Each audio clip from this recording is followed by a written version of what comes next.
Muy buenos días, tardes, noches. Bueno, continuando con nuestro proyecto de fútbol, entonces habíamos quedado en el mapeo, agregando el mapeo de las clases que creó Iberne, que en este caso es árbitros, equipos, estadios, entonces con sus respectivas clases HBM.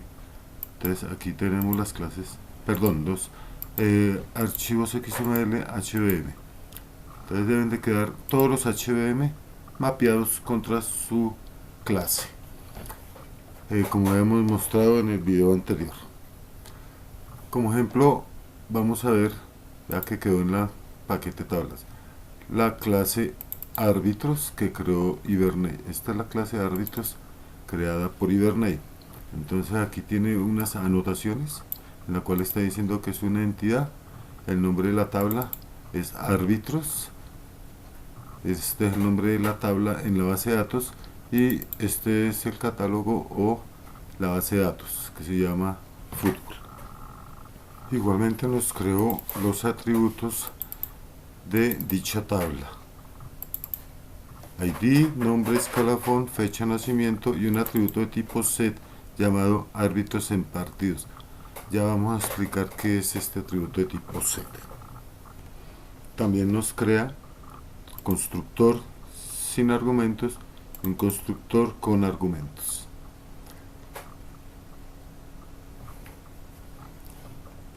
Tenemos los constructores y también nos crea los métodos de acceso para cada uno de los atributos creados. Aquí está el de ID árbitro. Entonces este nos dice que es el identificador y este nos dice que es un identificador de tipo identity. La estrategia es identity. El primary key es de tipo identity, quiere decir que se genera automáticamente en la base de datos. La columna es el nombre que tiene el campo en la base de datos. Se llama ID árbitro, exactamente igual a como lo tenemos nosotros en la base de datos. Es de tipo unique, es true, nullable, false. Entonces es un LTR, es de tipo integer.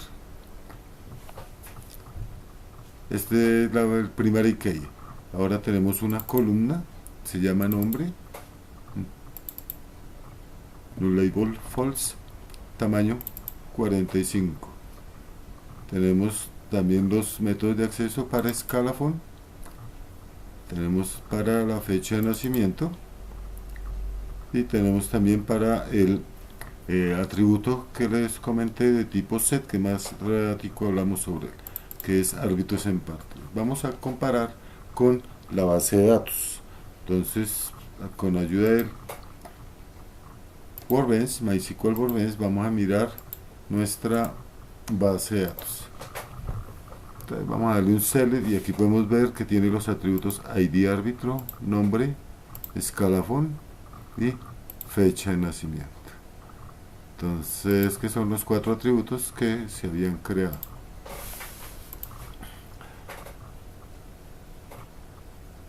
Como se pueden observar, creó los 4 atributos aquí en su clase árbitros. La tabla se llama árbitros, así en minúscula. Miramos en nuestro Workbench, la tabla se llama árbitros. Por ejemplo, este que se llama equipos, si observamos, tiene como columnas ID equipo, nombre, presidente y ciudad. Si miramos equipos, tiene lo mismo, ID, nombre, presidente y ciudad, y tiene 2 atributos de tipo set que ya ahorita hablamos sobre ellos. Cerremos equipos, vamos a centrarnos en árbitros, que es lo que vamos a manejar primero. Bueno, ahora vamos a ver el archivo HBM de árbitros. Entonces este archivo contiene el encabezado que le está indicando que es un archivo HBM de Hibernate. Nos dice aquí generado por Hibernate Tools. Esta es la versión de Hibernate, el doctime. Aquí viene lo importante. Entonces tenemos los tags Hibernate Mapping. Entonces nos dice que tiene un atributo auto import en true. Bueno, entonces nos vamos a ayudar del manual de Hibernate para saber qué es eso. Auto import true es opcional, por defecto true.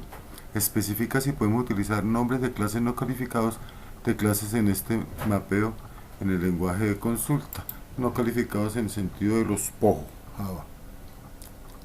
Otro dato que tenemos es Default Access Property. Bueno, entonces Default Access Property por defecto es property, la estrategia que Hibernate debe utilizar para acceder a todas las propiedades. Entonces, a las propiedades que va a acceder, entonces va a acceder por medio de la propiedad. Puede ser personalizada con un property accessor. Volvemos. Default Cascade None. Esta es la forma como se van a realizar las cascadas si no hay definida una cascada en el atributo set. Vamos a ver qué nos dice. Default Cascade. Default Cascade. Opcional por defecto y none. Un estilo de cascada por defecto. Tenemos Default Lazy True. Entonces, Default Lazy. Entonces, por defecto es true, es el valor por defecto para los atributos lazy especificados en mapeos y de colección, son los atributos set que no tengan una especificación de lazy, entonces se le va a poner por defecto true. Vemos que en el encabezado no nos trae más, ya lo otro nos muestra es la base de datos, dynamic insert false, dynamic with date false, mutable true, name, tablas.arbitros. Ahora vamos a ver los atributos. Entonces dice el primer atributo id de tipo javalan integer. Entonces este es el atributo en la clase y esta es la columna en la tabla, y generado como es un id identity. Como podemos ver, por ejemplo, never lazy false, name, nombre, vea que tiene un lazy false porque no es un atributo de tipo set, de colección. Tipo string. ¿Ven? Para esta, la columna, nombre. Aquí tenemos nombre en la clase, esta es en la columna en la base de datos. Entonces, el escalafón en la clase y la columna se llama escalafón. Fijémonos que en la base de datos dice no null true y unique false. Tenemos el atributo fecha de nacimiento, entonces el lazy está en falso, en este true, tipo string, y para la columna es de 45, fecha de nacimiento. Y ahora tenemos la variable tipo set. Entonces, ¿qué nos dice esa variable? Vamos a ayudarnos entonces del manual y tenemos en Bevel XML, en bit XML true. El árbol XML para las entidades asociadas o colección de tipo valor será incluida directamente en el árbol XML. Cuando es falso, solo el valor identificador referenciado aparecerá en el árbol. Quiere decir que cuando es true va a aparecer toda la información y cuando es XML false nada más va a aparecer el identificador en las colecciones. Para nuestro ejemplo es true. Fetch select. Bien, entonces que tenemos fetch.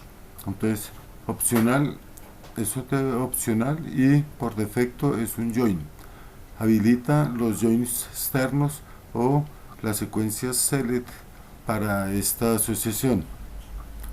Entonces él hace que se ponga para las asociaciones many to one que se ejecuten como join o que se ejecuten con un select. este caso nos dice que se va a ejecutar como un select. Por defecto es como un join. Inverse true. Entonces el inverse true se utiliza para decirle que es un mapeo bidireccional. Puede ver de los dos lados. Lazy true. Y demos. Entonces dice lazy opcional, por defecto es true. Deshabilita la recuperación perezosa y especifica que la asociación siempre es recuperada tempranamente. También se puede utilizar para activar una recuperación extra perezosa, en donde la mayoría de las operaciones no inicializan la colección. Esto es apropiado para colecciones grandes. Entonces el lazy en true por defecto es true, entonces deshabilita la recuperación perezosa y especifica que la asociación siempre es recuperada tempranamente. Seguimos. Mutable true. Bueno, entonces miremos mutable. Mutable, entonces opcional, por defecto es true. Un valor falso de mutable nos dice que los elementos de la colección nunca cambiarán. En algunos casos esto permite una pequeña optimización de rendimiento. Entonces, si el valor de mutable está en falso, los elementos que se traen en la colección nunca podrán modificarse. Estamos hablando del atributo set, que es el atributo de tipo colección, como lo podemos ver acá, el set. Entonces, este mutable true nos quiere decir que los elementos sí pueden modificarse. Ahora nos dice name. Este ya es el nombre del atributo que tiene la tabla. Entonces la tabla es árbitros en partidos y no está ordenado. Ahora aquí nos dice on delete no action. Ok, entonces venimos, nos dice on delete opcional, por defecto es no action. Especifica si la restricción de clave foránea tiene el borrado en cascada activado a nivel de base de datos. Entonces esto es a nivel de base de datos, si está o no activado el cascada. Por defecto es no action. Aquí tenemos que este es no action, que es el de por defecto. Y no tenemos así más cosas que mirar. Ya terminamos de analizar los árbitros HVM. Bueno, entonces ahora una vez creados estos archivos, entonces vamos a continuar con el proyecto.